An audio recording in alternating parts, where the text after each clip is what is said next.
चैत का महीना था, लेकिन वे खलियान जहां अनाज की ढेरियां लगी रहती थीं, पशुओं के शरणाई स्थल बने हुए थे। जहां घरों से फाग और बसंत का आलाप सुनाई पड़ता, वहां आज भाग्य का रोना था। सारा चौमासा बीत गया, पानी की एक बूंद न गिरी। जेठ में एक बार मूसलाधार बारिश हुई थी। किसान फूले न समाये, खरीफ की फसल बो दी, लेकिन इंद्रदेव ने अपना सर्वस्व शायद एक ही बार लुटा दिया था। पौधे उगे, बढ़े और फिर सूख गए। गोचर भूमि में घास न जमी। बादल आते, घटाएं उमड़ती। ऐसा मालूम होता कि जल थल एक हो जाएगा, परंतु वे आशा की नहीं, दुख की घटाएं थीं। किसानों ने बहुतेरे जप तप किए, ईंट और पत्थर देवी देवताओं के नाम से पुजाए, बलिदान किए, पानी की अभिलाषा में रक्त के पनाले बह गए, लेकिन इंद्रदेव किसी तरह न पसीजे। न खेतों में पौधे थे, न गोचरों में घास, न तालाबों में पानी। बड़ी मुसीबत का सामना था। जिधर देखिए धूल उड़ रही थी। दरिद्रता और क्षुधा पीड़ा के दारुण दृश्य दिखाई देते थे। लोगों ने पहले तो गहने और बर्तन गिरवी रखे और अंत में बेच डाले। फिर जानवरों की बारी आई और अब जीविका का अन्य कोई सहारा न रहा। तब जन्मभूमि पर जान देने वाले किसान बाल बच्चों को लेकर मजदूरी करने निकल पड़े। अकाल पीड़ितों की सहायता के लिए कहीं कहीं सरकार की सहायता से काम खुल गया था। बहुतेरे वहीं जाकर जमे। जहां जिसको सुविधा हुआ वो उधर ही जा निकला। संध्या का समय था। जादू राय थका मांदा आकर बैठ गया और स्त्री से उदास होकर बोला, दरखास्त नामंजूर हो गई। ये कहते कहते वो आंगन में जमीन पर लेट गया। उसका मुंह पीला पड़ा हुआ था और आंतें सिकुड़ी जा रही थीं। आज 2 दिन से उसने दाने की सूरत नहीं देखी। घर में जो कुछ विभूति थी, गहने, कपड़े, बर्तन भाड़े, सब पेट में समा गए। गांव का साहूकार भी पतिव्रता स्त्रियों की भांति आंखें चुराने लगा। केवल तकाबी का सहारा था। उसी के लिए दरख्वास्त दी थी, लेकिन आज वो भी नामंजूर हो गई। आशा का झिलमिलाता हुआ दीपक बुझ गया। देवकी ने अपने पति को करुण नेत्रों से देखा। उसकी आंखों में आंसू पड़ आए। पति दिन भर का थका मांदा घर आया है, उसे क्या खिलाए? लज्जा के मारे वो हाथ पैर धोने के लिए पानी भी न लाई। जब हाथ पैर धोकर आशा भरी चितवन से वो उसकी ओर देखेगा, तब वो उसे क्या खाने को देगी? उसने आप कई दिन से दाने की सूरत नहीं देखी थी, लेकिन इस समय उसे जो दुख हुआ वो क्षुधातुरता के कष्ट से कई गुना अधिक था। स्त्री घर की लक्ष्मी है। घर के प्राणियों को खिलाना पिलाना वो अपना कर्तव्य समझती है, और चाहे ये उसका अन्याय ही क्यों ना हो, लेकिन अपनी दीनहीन दशा पर जो मानसिक वेदनाओं से होती है वो पुरुषों को नहीं हो सकती। हठात उसका बच्चा साधो नींद से चौंका और मिठाई के लालच में आकर वो बाप से लिपट गया। इस बच्चे ने आज सुबह चने की रोटी का एक टुकड़ा खाया था और तब से कई बार उठा और कई बार रोते रोते सो गया। 4 साल का नादान बच्चा। उसे वर्षा और मिठाई में कोई संबंध नहीं दिखाई देता था। जादू राय ने उसे गोद में उठा लिया और उसकी ओर दुख भरी दृष्टि से देखा। गर्दन झुक गई और हृदय पीड़ा आंखों में न समा सकी। दूसरे दिन वो परिवार भी घर से बाहर निकला। जिस तरह पुरुष के चित्त अभिमान और स्त्री की आंख से लज्जा नहीं निकलती, उसी तरह अपनी मेहनत की रोटी कमाने वाला किसान भी मजदूरी की खोज में घर से बाहर नहीं निकलता। लेकिन हाय पापी पेट, तू सब कुछ कर सकता है। मान और अभिमान, ग्लानि और लज्जा के सब चमकते हुए तारे तेरी काली घटाओं की ओट में छिप जाते हैं। प्रभात का समय था। ये दोनों विपत्ति के सताए घर से निकले। जादू राय ने लड़के को पीठ पर लिया। देवकी ने फटे पुराने कपड़ों की वो गठरी सिर पर रखी जिस पर विपत्ति को भी तरस आता। दोनों की आंखें आंसुओं से भरी थीं। देवकी रोती रही। जादू राय चुपचाप था। गांव के 2-4 आदमियों से भेंट भी हुई। किसी ने इतना भी नहीं पूछा कि कहाँ जाते हो। किसी के हृदय में सहानुभूति का वास न था। लेकिन जब ये लोग लालगंज पहुँचे, उस समय सूर्य ठीक सिर पर था। देखा, मीलों तक आदमी ही आदमी दिखाई देते थे, लेकिन हर चेहरे पर दीनता और दुख के चिन्ह झलक रहे थे। बैसाख की जलती हुई धूप थी। आग के झोंके जोर जोर से हरहराते हुए चल रहे थे। ऐसे समय में हड्डियों के अगणित ढांचे, जिनके शरीर पर किसी प्रकार का कपड़ा न था, मिट्टी खोदने में लगे हुए थे। मानो वो मरघट भूमि थी, जहाँ मुर्दे अपने हाथों अपनी कब्र खोद रहे थे।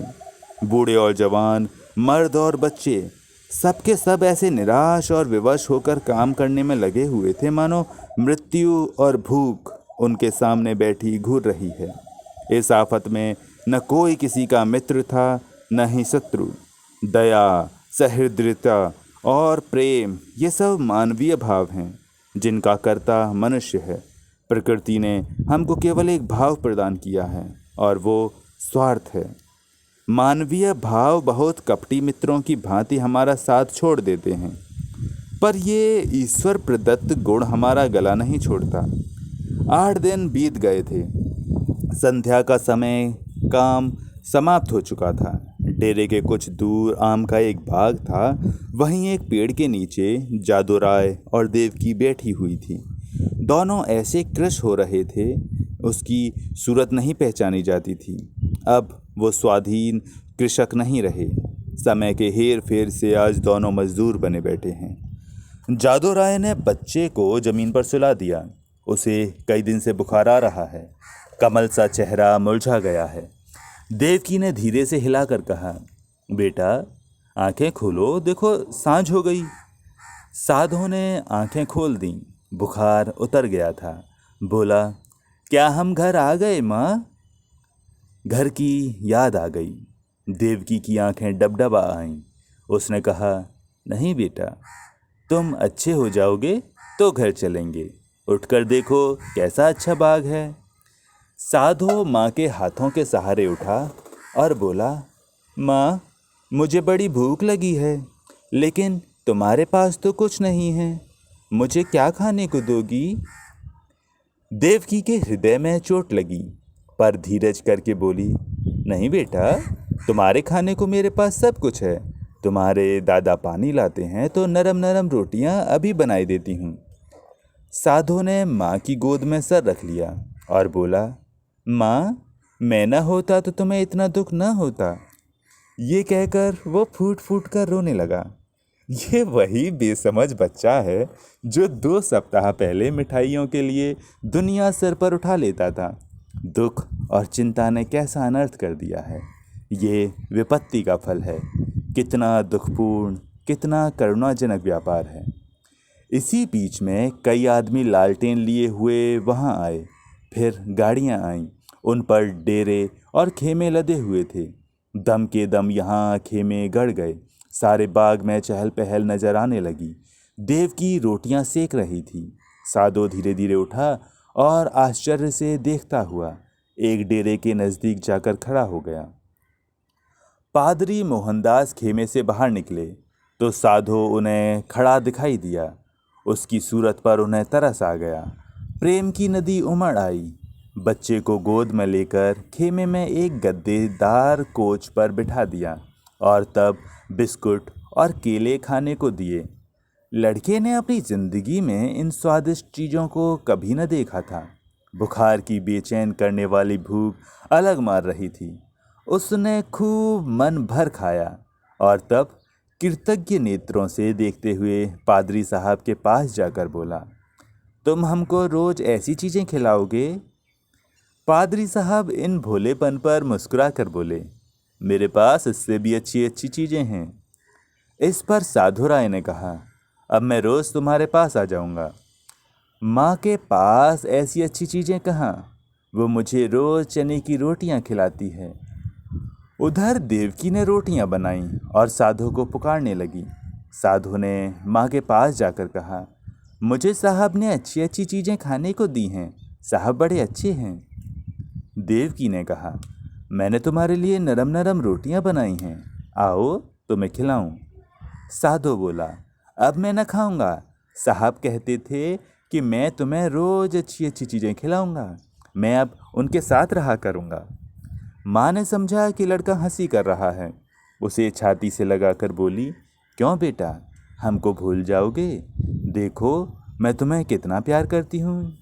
साधो तुतला कर बोला, तुम तो मुझे रोज चने की रोटियां दिया करती हो, तुम्हारे पास तो कुछ नहीं है। साहब मुझे केले और आम खिलाएंगे। ये कहकर वो फिर खेमे की ओर भागा और रात को वहीं सो गया। पादरी मोहनदास का पड़ाव वहाँ 3 दिन रहा। साधो दिन भर उन्हीं के पास रहता। साहब ने उसे मीठी दवाइयाँ दी, उसका बुखार जाता रहा। वो भोले भाले किसान ये देखकर साहब को आशीर्वाद देने लगे। लड़का चंगा हो गया और आराम से है। साहब को परमात्मा सुखी रखे। उन्होंने बच्चे की जान रख ली। चौथे दिन रात को ही वहाँ से पादरी साहब ने कूच किया। सुबह को जब देवकी उठी तो साधो का यहाँ पता न था। उसने समझा कहीं टपके ढूंढने गया होगा, किंतु थोड़ी देर देखकर उसने जादूराय से कहा, लल्लू यहाँ नहीं है। उसने भी यही कहा, कहीं टपके ढूंढते होगा। लेकिन जब सूरज निकल आया और काम पर चलने का वक्त हुआ, तब जादूराय को कुछ संशय हुआ। उसने कहा, तुम यहीं बैठी रहना, मैं अभी उसे लिए आता हूँ। जादू ने आसपास के सब बागों को छान डाला और अंत में जब 10 बज गए तो निराश लौट आया। साधो न मिला। ये देखकर देवकी धाड़े मारकर रोने लगी। फिर दोनों अपने लाल की तलाश में निकले। अनेक विचार चित्त में आने जाने लगे। देवकी को पूरा विश्वास था कि उस साहब ने उस पर कोई मंत्र डालकर वश में कर लिया।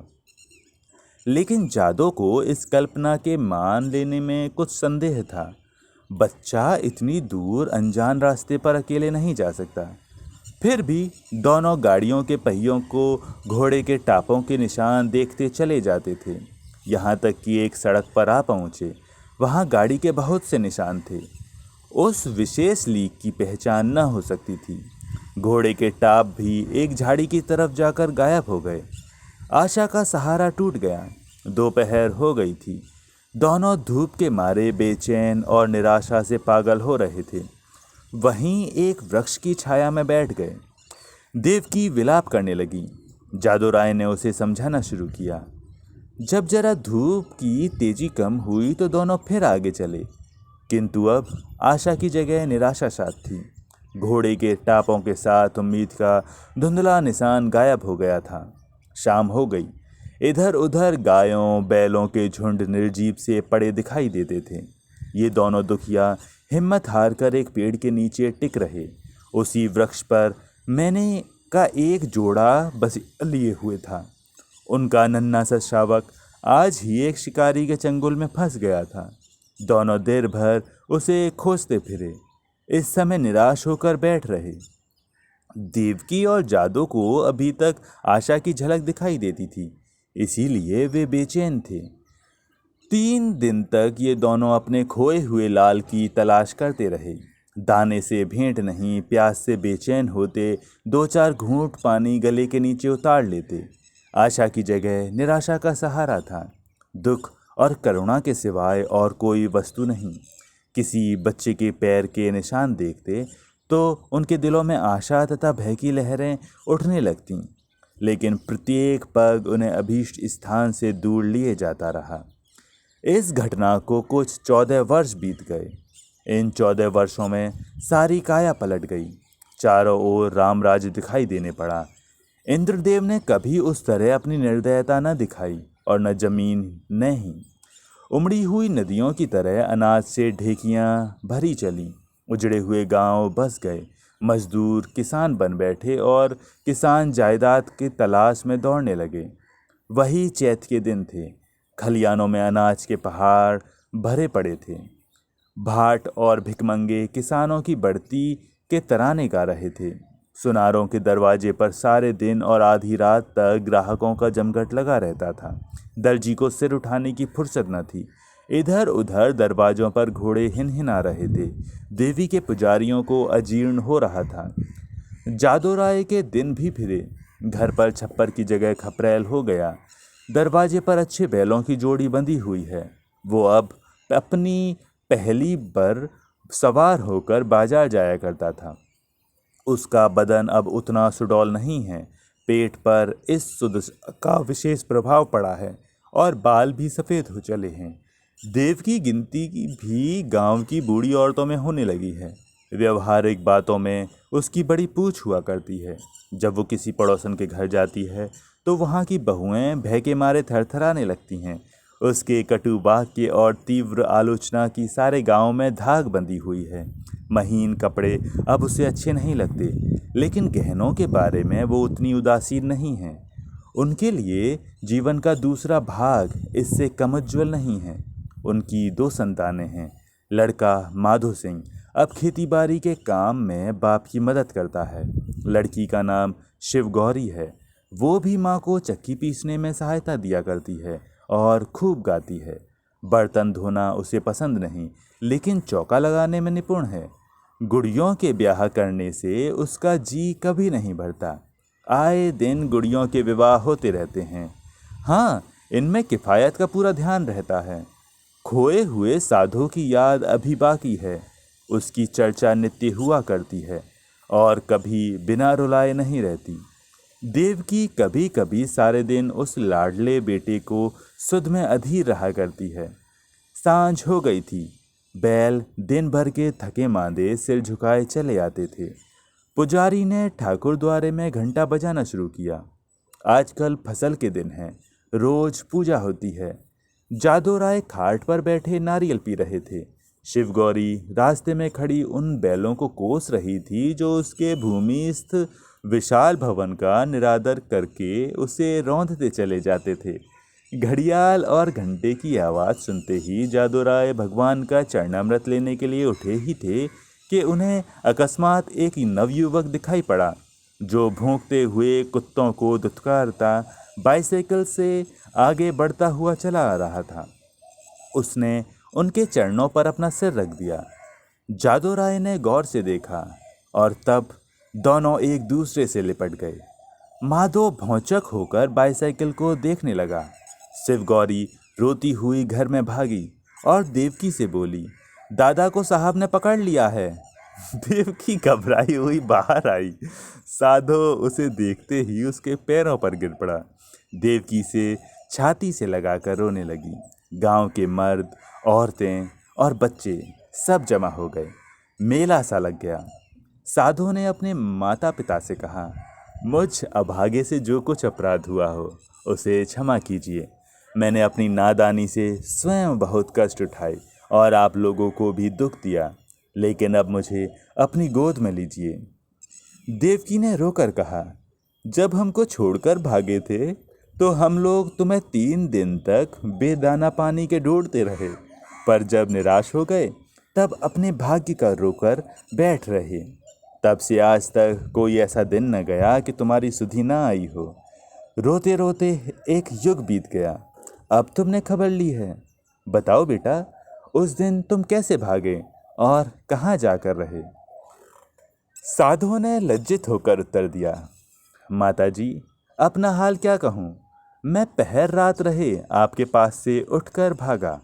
पादरी साहब के पड़ाव का पता शाम ही को पूछ लिया था। बस पूछता हुआ उनके पास दोपहर को पहुंच गया। साहब ने मुझे पहले समझाया कि अपने घर लौट जाओ, लेकिन जब मैं किसी तरह राजी न हुआ तो उन्होंने मुझे पूना भेज दिया। मेरी तरह वहाँ सैकड़ों लड़के थे। वहाँ बिस्कुट और नारंगियों का भला क्या जिक्र। जब मुझे आप लोगों की याद आती मैं अक्सर रोया करता, मगर बचपन की उम्र थी। धीरे धीरे उन्हीं लोगों से हिल मिल गया। हाँ, जब से कुछ होश हुआ है और अपना पराया समझने लगा हूँ, तब से अपनी नादानी पर हाथ मलता रहा हूँ।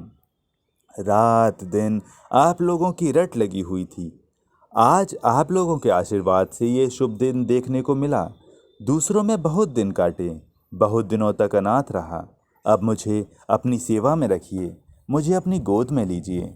मैं प्रेम का भूखा हूँ। बरसों से जो मुझे सौभाग्य नहीं मिला वो अब दीजिए। गांव के बहुत से बुड्ढे जमा थे।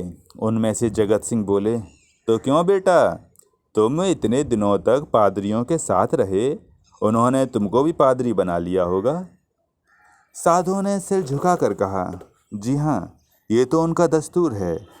जगत सिंह ने जादूराय की तरफ देखकर कहा, ये बड़ी कठिन बात है। साधु बोला, बिरादरी मुझे जो प्रायश्चित बतलाएगी मैं उसे करूँगा।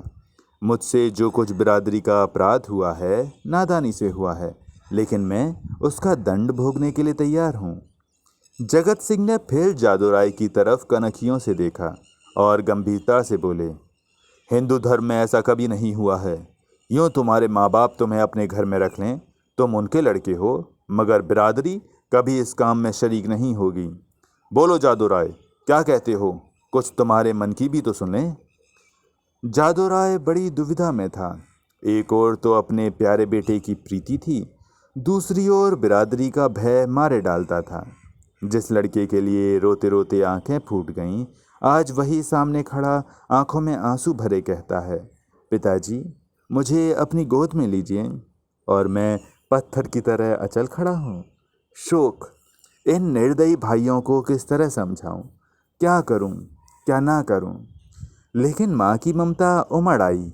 देवकी से न रहा गया। उसने अधीर होकर कहा, मैं अपने घर में रखूंगी और कलेजे से लगाऊंगी।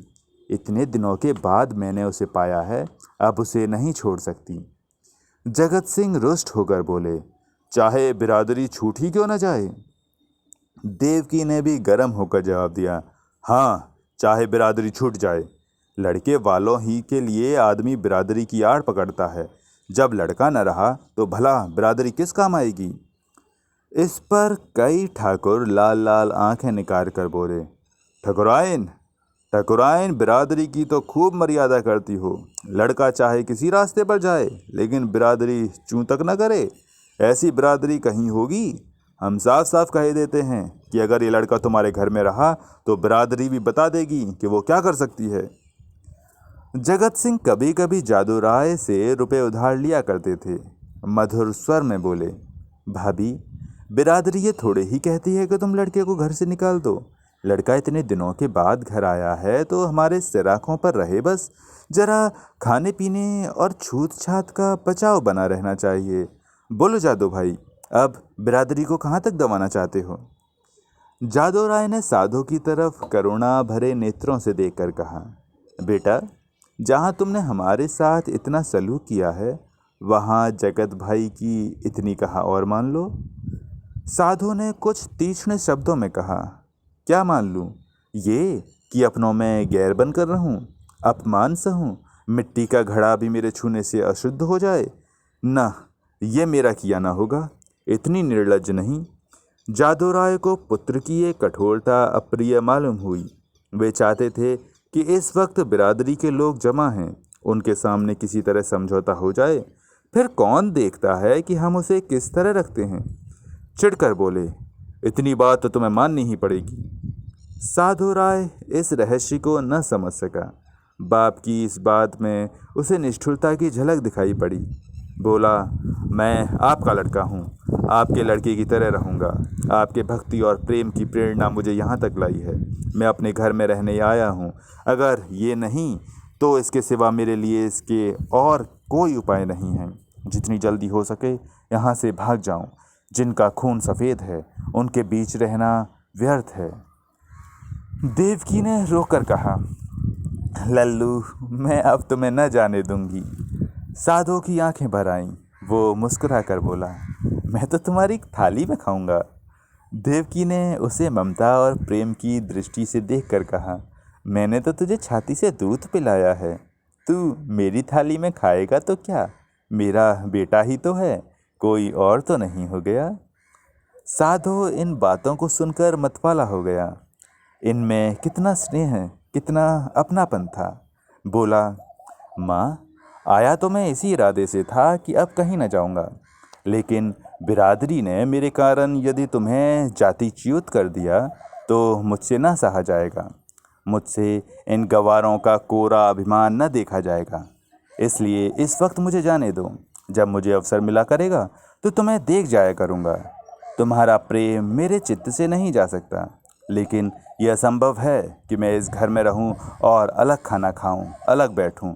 इसके लिए मुझे क्षमा करना। देवकी घर में से पानी लाई। साधो मुंह धोने लगा। शिवगौरी ने माँ का इशारा पाया तो डरते डरते साधो के पास गई। साधो को आदरपूर्वक दंडवत की। साधो ने पहले उन दोनों को आश्चर्य से देखा, फिर अपनी माँ को मुस्कुराते देख समझ गया। दोनों लड़कों को छाती से लगा लिया और तीनों भाई बहन प्रेम से हंसने खेलने लगे। माँ खड़ी ये दृश्य देखती थी और उमंग से फूली न समाती थी। जलपान करके साधु ने बाइसिकल संभाली और माँ बाप के सामने सिर झुकाकर चल खड़ा हुआ, वहीं जहाँ से तंग होकर आया था, उसी क्षेत्र में जहाँ अपना कोई न था। देवकी फूट फूट कर रो रही थी और जादू राय आंखों में आंसू भरे हृदय में एक ऐंठन सी अनुभव करता हुआ सोचता था, हाय मेरे लाल, तू मुझसे अलग हुआ जाता है। ऐसा योग्य और होनहार लड़का हाथ से निकला जाता है, और केवल इसलिए कि अब हमारा खून सफ़ेद हो गया।